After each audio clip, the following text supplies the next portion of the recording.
Hey, listeners, it's Deborah Atkinson with Flipping 50, and I think I have an episode you're going to love.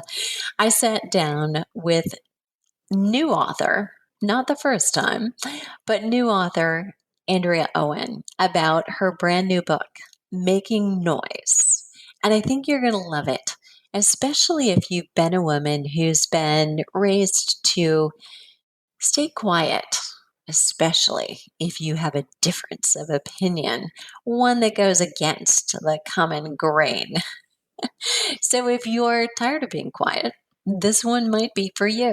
And if you've just been quiet because it's been the way and you didn't even realize that you were doing it, this might be an eye opener.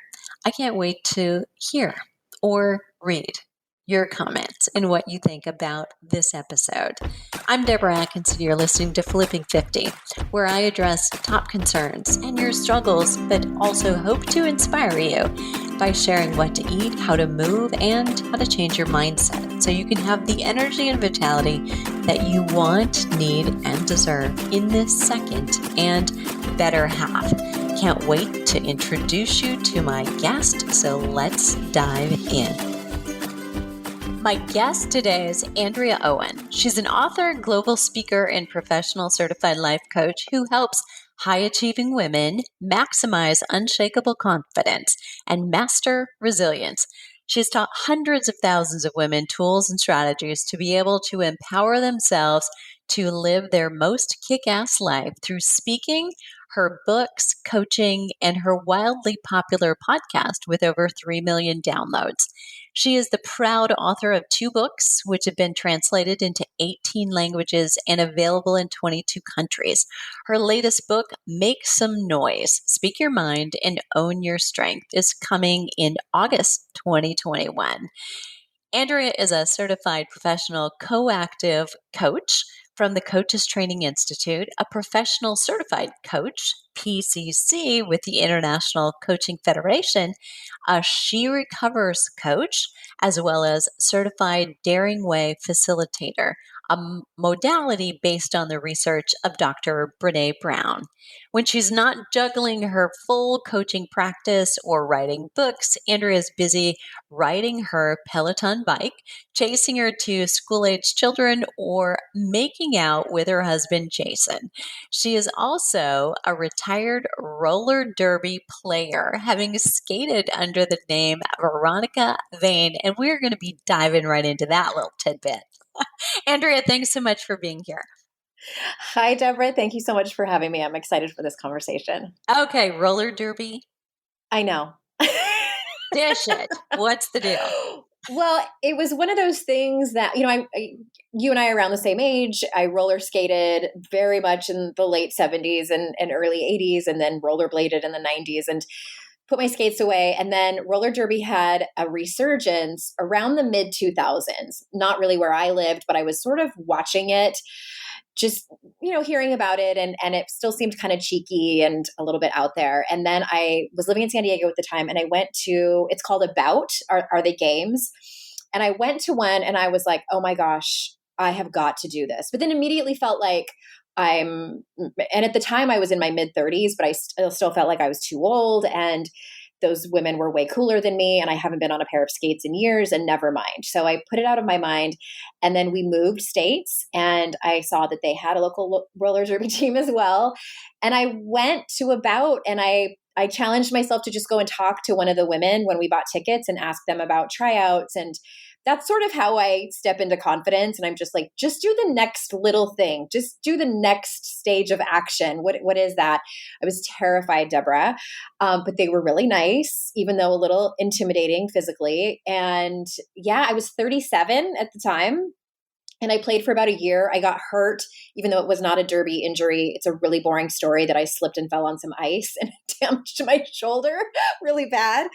And that's why I retired. But it's so fun, and I still love derby, and I still love to go and support local roller derby. I love that. All right. So you're clearly living the life, right, of the books. But I really want to dive into this. So first of all, I love the title, Make Some Noise, which is kind of oxymoron, right? When you look at paradox maybe is a better word for what women have always been told historically. Like, Exactly. keep quiet, keep your thoughts to yourself, especially if you have a difference of opinion with somebody that doesn't Sure. go with the grain. So I so love that. But what was it that made you decide to write this book? I mean, and why now? It was sort of simmering even when I was writing my second book and feeling, I think, what a lot of women were feeling when we either had a resurgence or a first time awakening around 2016 and into 2017 with the Me Too movement. And, for me personally, watching the Kavanaugh hearings in 2018 was re traumatizing as someone who's had the experience, unfortunately, of sexual assault and endless sexual harassment. And I was feeling this sort of simmering rage, like I'm just going to name it and call it what it is, and not try to blanket it and call it anger. It was rage, and how that bled into my work is that I realized that I could not write another self-help book without naming the elephant in the room, and that elephant was the culture that raised us. And so many of the challenges that women were coming to me with, wanting help with around perfectionism and people pleasing and, trying to cope through overachieving, not knowing how to set a boundary. And even if they did know how to set a boundary, they did not have the self confidence to actually have the hard conversation or make a request of their partner.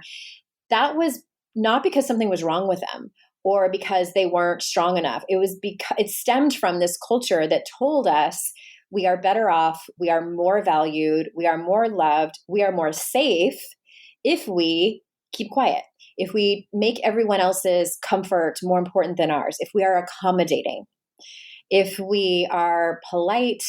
And not that any of those things are bad. I'm not saying don't be a nurturer and don't be polite, but when it crosses over and pushes up against our values and reflects our behavior that's not in alignment with who we want to be, that's what I wanted to talk about, and that's what this book is.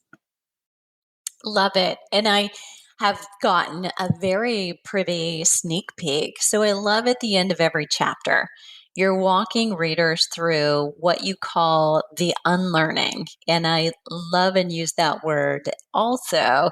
And there are 4 steps. So for listeners, what are those 4 steps and why did you put this in each chapter?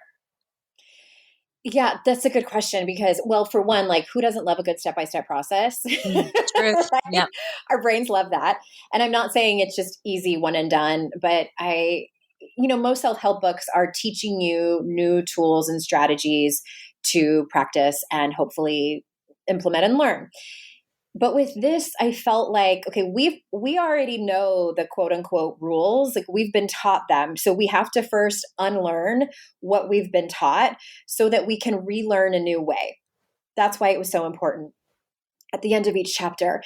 And Mhm. so the very first step is to notice, is to pay attention because you have to name it to tame it. So for instance, one of the chapters is around taking up space. So my invitation is to notice where you don't take up space. Notice where you try to shrink yourself physically. Notice where you hesitate to take up space with your voice, whether it's giving an opinion or asking for something that you need or asking for help. And from there, get curious is the second step because it's not about just noticing and then hurry up and change your behavior. That's not helpful.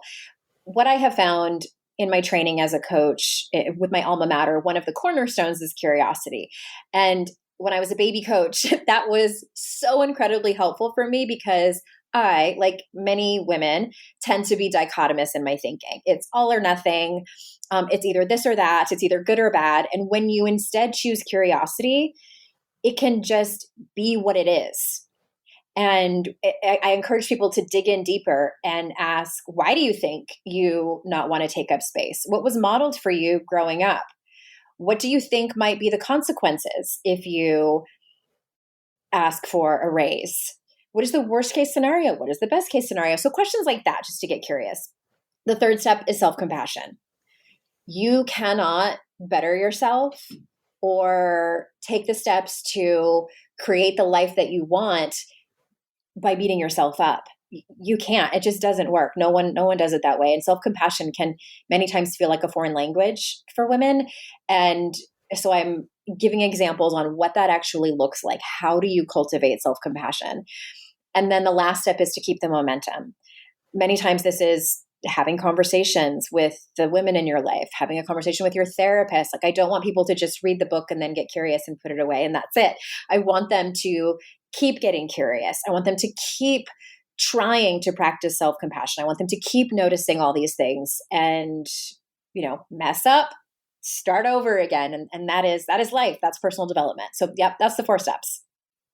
Love it. Love those things. Okay. So, and you just really segued for me. So this is so true. It's like with fitness, all my listeners can identify with this. I get this all the time. And with a private client just a couple of hours ago, I struggle with the long-term motivation. How do you not let one mistake or one day or one weekend triple into a week, or really throw me under the bus completely? And so that is not a new question. Anybody listening Mm-hmm. has got that. And one of the things that I like to tell women is that really smart goals are the dumbest thing you're ever going to learn to do. So stop doing it right now, because they never help. They never have women plan for the obstacles. So Mm-hmm. it should have been smart O or O smart. Mm-hmm. But there was a big mistake and a big gap in doing that, because no one plans for the speed bumps and the getting thrown off. And that's going to happen if you have a meaningful life with people you love and a purpose in it. You're going to get Mm-hmm. thrown off. It's just going to happen.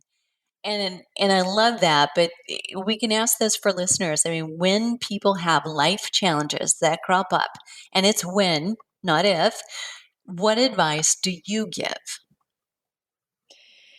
Yeah, it's tricky, and it really, like, my short answer is it depends, because when I say life challenges, that's a very general statement, and it could be anything from there's a storm and the power went out, so my Peloton bike isn't working because I have no Wi-Fi.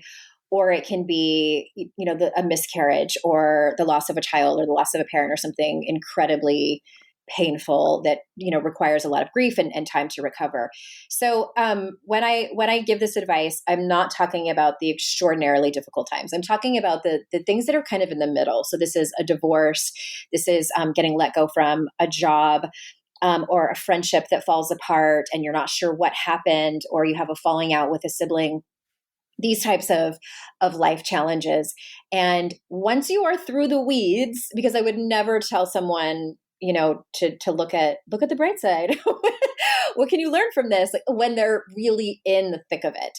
But once you are through that initial, it really depends on the person, initial week, initial month, whatever it is for you, there is a time when you are ready, even though it might be very uncomfortable, to look at what it is that the universe or God or your life is asking of you.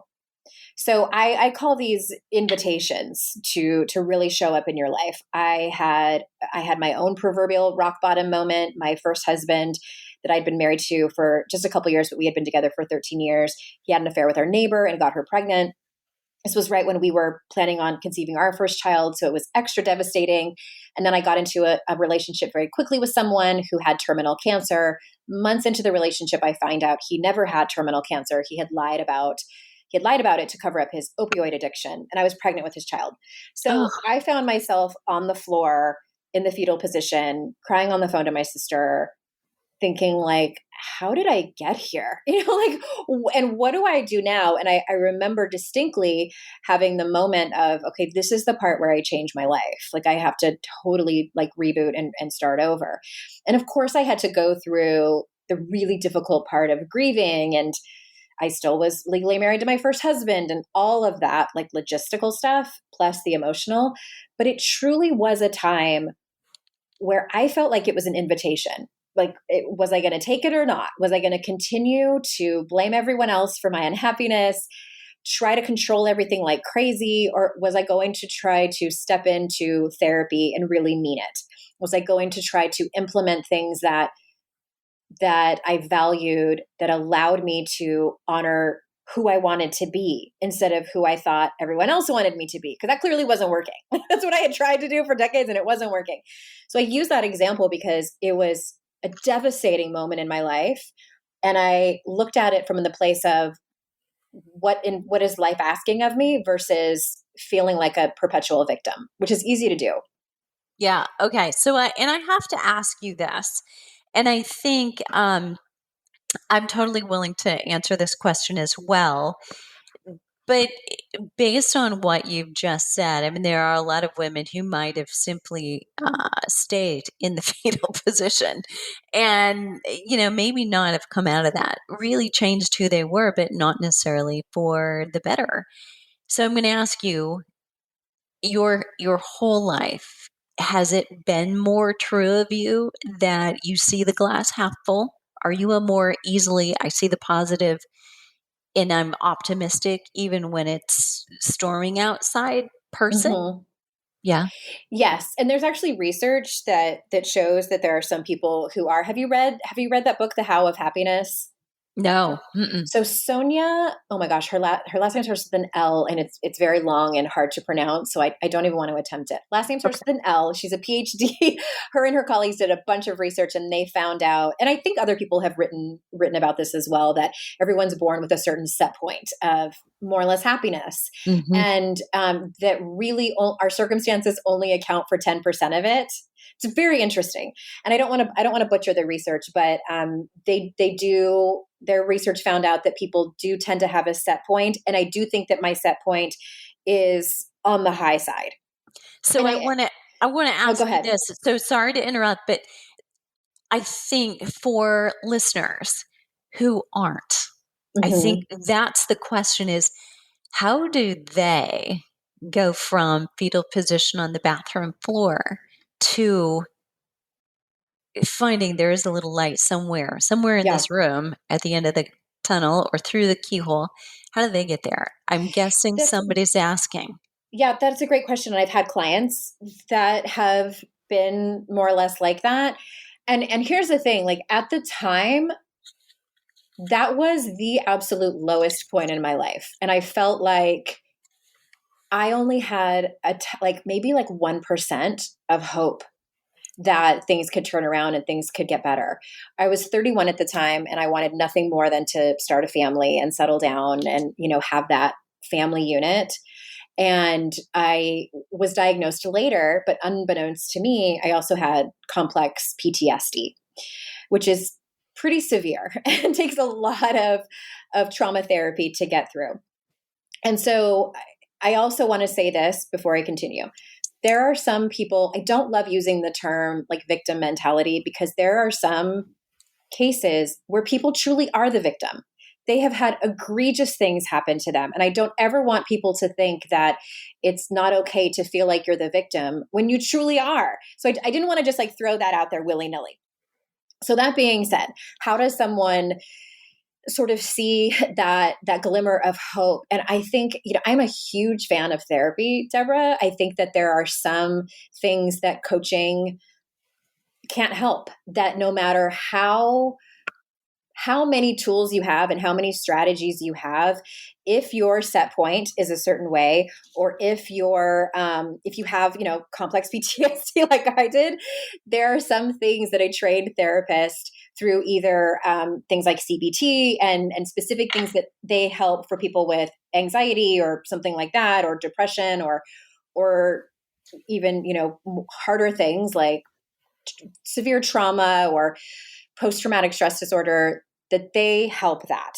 So I think that you have to find what works for you too. Like what works for me might not work for you, or might not work for somebody who's listening. And there's so many different modalities, and as uncomfortable as it is, and sometimes as labor intensive as it is, you have to try different things to find out what the thing is that works for you, whether it's affirmations, whether it is EMDR therapy, whether it is taking walks in nature to be able to find your source. There's so many different options out there.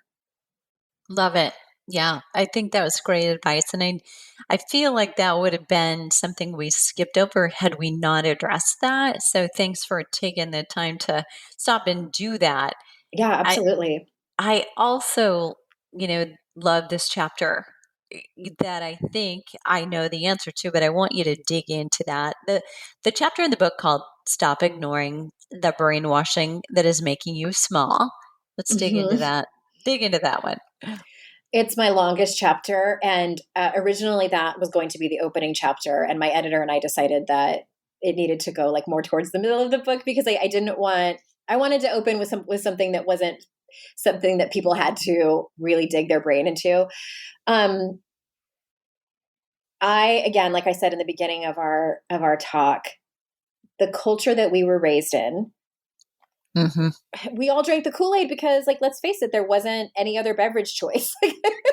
We were True. given choices of, do you want water? Do you want orange juice? Do you want iced tea? No, it was just this one Kool-Aid that we all drank. And I mean that metaphorically. I mean, some of us drank Kool-Aid, it was the 70s and the 80s, but we all were raised in the same culture. Even if you had parents who were very progressive and maybe they were therapists and maybe they encouraged you to step out of the box of what makes a quote unquote good girl or a good woman, we're still, I hate this term, but like victims of circumstance and sort of just products of our environment is, I think, a better expression that I'm looking for.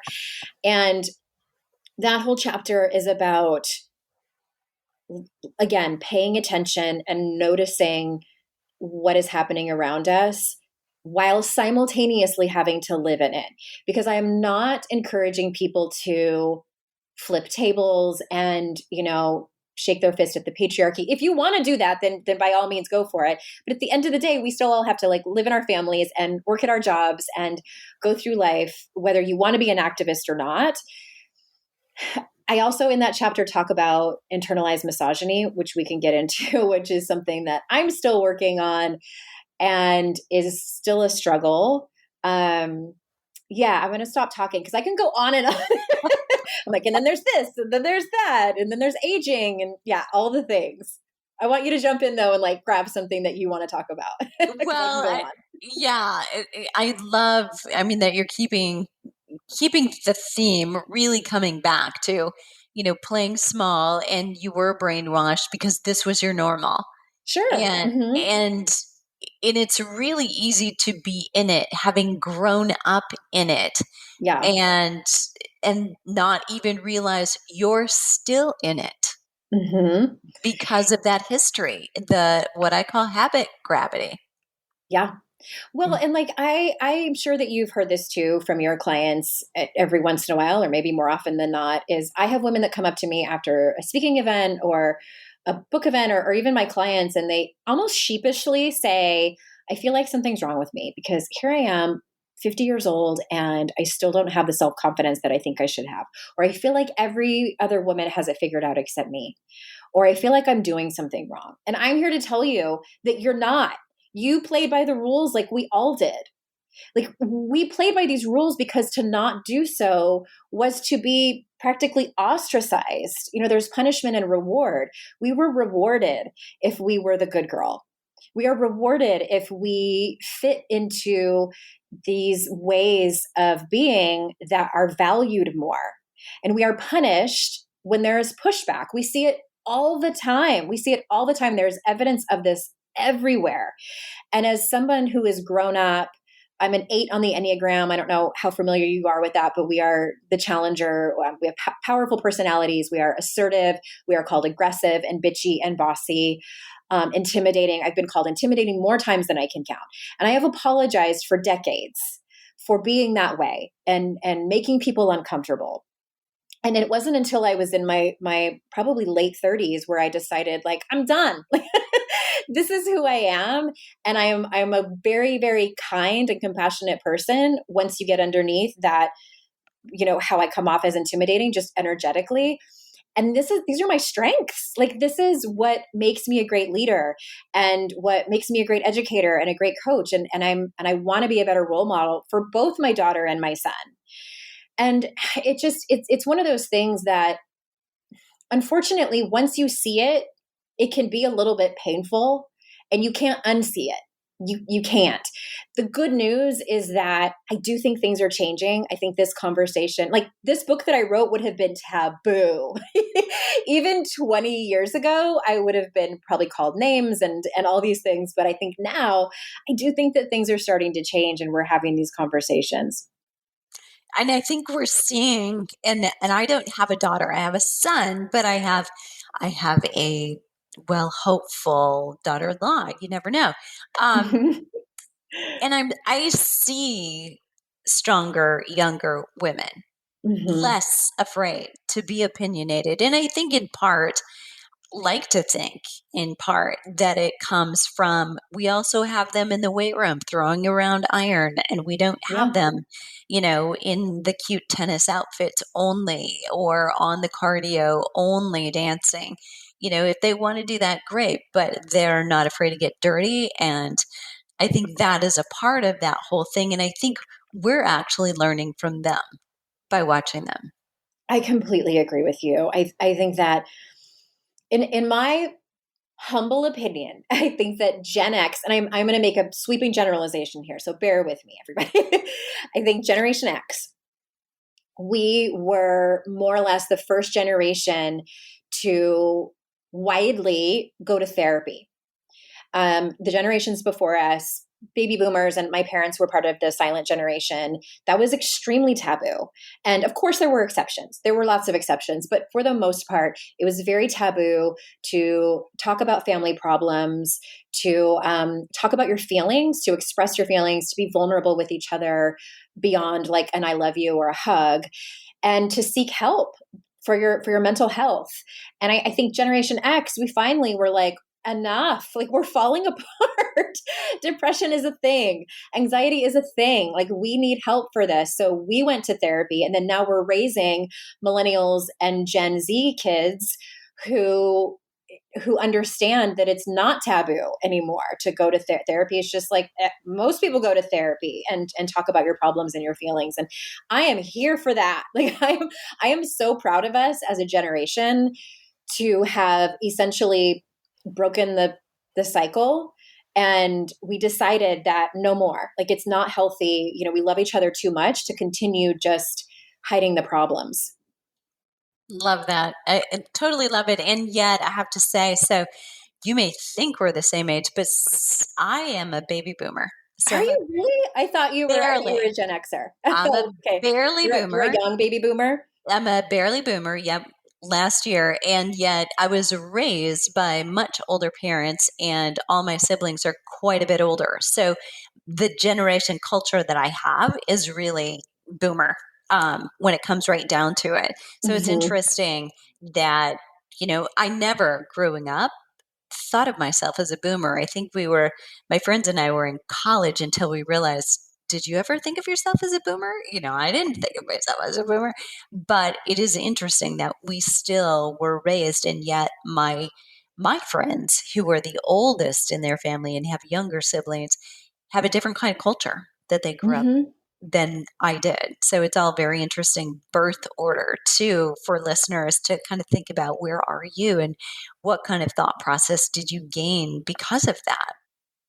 Yeah, I think, and I mentioned that in the book, I can't remember where, but it really depends. There are so many things, when I'm talking about the culture, it does depend on your class, on your race, on your sexual orientation, on your generation. It depends on, like how open your parents were about things. And so I don't mean to stereotype, and it is just a generalization, but it is something to think about.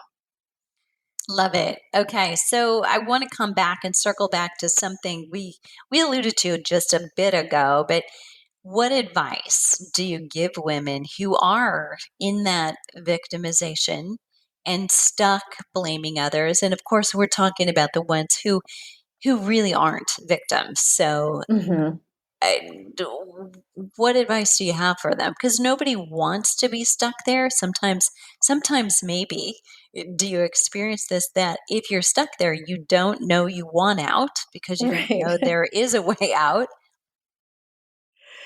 Yeah, well, I love that you mentioned that last part, like that you don't want to be there anymore. Because personally, there was a time where I liked being there. I liked the Yeah. attention, I liked the sympathy, and I wanted everyone to be on my side. You know what I mean? Like I wanted everyone to blame my ex husband and let's trash talk him, and that felt good for a little while. It worked for a very short while. So I don't want to be dismissive to that.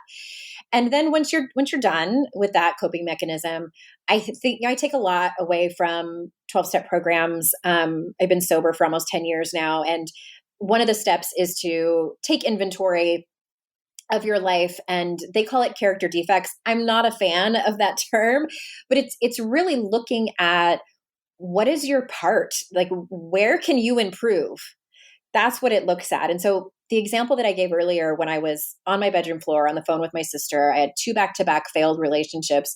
One of the realizations I had in that moment, Deborah, was, the common denominator in all of this is me. And this is not to put all of the blame on myself, because self-blame leads to negative self-talk and just beating yourself up. Of course, the men that I had been with had done some egregious things to me and needed to do their own work. But the truth of it is that I had ignored my intuition that told me not to marry my first husband, and I did it anyway because I wanted a family and I didn't want to have to start over. I ignored my intuition on the first date with the relationship I had right after that, when my intuition said something isn't right about this guy. He seems way too good to be true, but I can't totally put my finger on it. Ignored my intuition. Deep in both of those relationships, I knew I was just accepting crumbs, that I was tolerating so much BS and so much dysfunction. And I was too afraid to look within to solve the problem. I was too afraid to feel abandoned. I had major abandonment issues.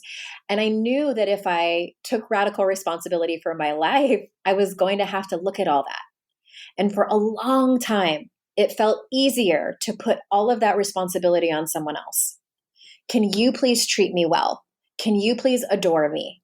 Can you please treat me the way that I wish that I could treat myself? And that doesn't work. And I wanted it to work so bad, Deborah. I wanted it to work so bad. And it didn't. I was terrified of looking at my own issues. And I decided I didn't have a choice anymore. I didn't have a choice anymore. And once I got just barely past the fear of doing that, I started to get excited. Like, oh my gosh, I can take responsibility for my life. It started to feel more like an opportunity than a death sentence, for the sake of sounding dramatic. Yeah. Love it. Love. Okay, let's circle back around because the title, Making Noise, love it. You say that pleasure is something women can focus on. And some of our listeners probably, I just catch yourself, listener. So, rhetorical question, because this is a one-way conversation, unfortunately, except if you're here.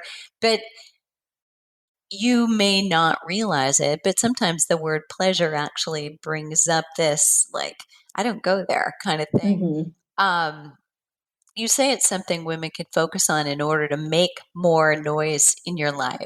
Let's talk about that. What do you mean by it? The sort of genesis of that chapter was I hired a new therapist in the beginning of 2020, and she asked me just casually, like in our first meeting, she just was getting some history on me, and she said, "What do you do for fun?" And I thought, "Oh my God, nothing." And I was embarrassed. Here I am, a life coach, telling people how to live their best life, and I didn't even realize that I wasn't doing anything. And for me personally, I know some people categorize their fitness as like a hobby or whatever. Mine is hygiene. Like I struggle with mental health and I have to exercise or else nobody wants to be around me, including myself.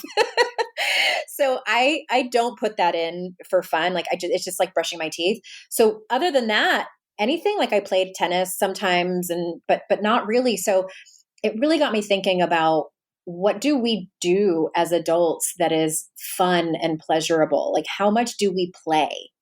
And it's not just about sex. There's a section in that chapter, of course, where I talk about it because I feel like, they definitely go hand in hand. But what brings you pleasure? And it doesn't even have to be play. Like maybe I remember I had a client one time where her challenge was to create more pleasure in her life. And I always want to put it on them before I make suggestions. And she said, standing in the shower when I'm done washing my hair and shaving and just letting the water drench over me and turning it really hot for even like 3 minutes, that brings me so much pleasure. That was her assignment.